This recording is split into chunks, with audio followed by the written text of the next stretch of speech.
I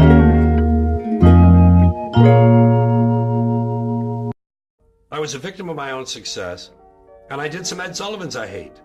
On those Ed Sullivan shows, I began to realize, not just there, everywhere, all these shows, I didn't fit. And here's what I was missing. I was missing who I was.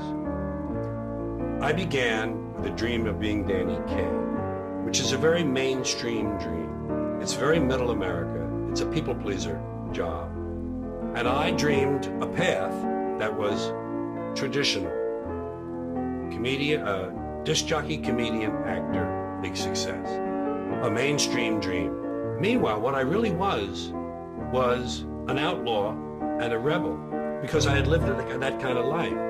I got kicked out of 3 different schools. I got kicked out of the Air Force. I got kicked out of the choir. I got kicked out of the altar boys. I got kicked out of summer camp. I got kicked out of the Boy Scouts. And I quit school at 9th grade. I had great marks. I was a smart kid, but I didn't care. They weren't teaching what I wanted. I didn't give a shit. It's important in life if you don't give a shit. It can help you a lot. So I didn't give a shit. And I was I was a pot smoker when I was 13. We broke the law. We broke into cars. We broke into offices. We broke into Columbia University. We broke into stores. We did all sorts of unlawful things. And I was that kind of person. I was one who swam against the tide of what is expected and what the establishment wants from us.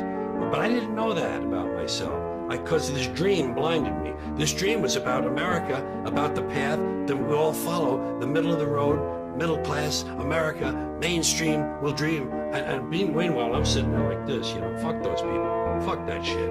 Look at this stupid shit. No, I don't want to be in the bunny number. Can I get out of the bunny number, please? I don't want to put on that fucking uniform. And I didn't know this dissonance was inside me. And in the period this is happening, all through the 60s, the counterculture was forming. The free speech movement started in Berkeley. The hippies were growing into a force. And peace, love, power, flower power, pot smoking, anti-authority. See, ding, ding, ding, ding, anti-authority. Throw over the establishment. Burn down the math building? Wow! Ding, ding, ding, ding, ding, ding, ding. So I gravitated toward that because I was that person, really. And the people I hung around with were that way. The musicians I knew in the late 50s had gone through that transition. Suddenly they looked different, and their music changed. And I'm listening to people like the Buffalo Springfield. I'm listening to Bob Dylan. I'm listening to these people, and I realize these artists are using their talent to project their feelings and ideas, not just please people. And I suddenly was able to see my place and to realize I was in the wrong place. You see, in 1967, the summer of love, the peak of the hippie movement, I was 30. I was entertaining people in nightclubs who were 40. And they were at war with their kids who were 20. There was a generation war. I was in the middle of it. I was 30, 20, 40. And I'm going, see, what the fuck am I doing over here? These are the people that will at least understand me and give me a chance. So it took 2 years. I didn't go to the mountain and come back different. I didn't do a Bobby Darin. I didn't do a whatever, those people who just go away and they're back new suddenly.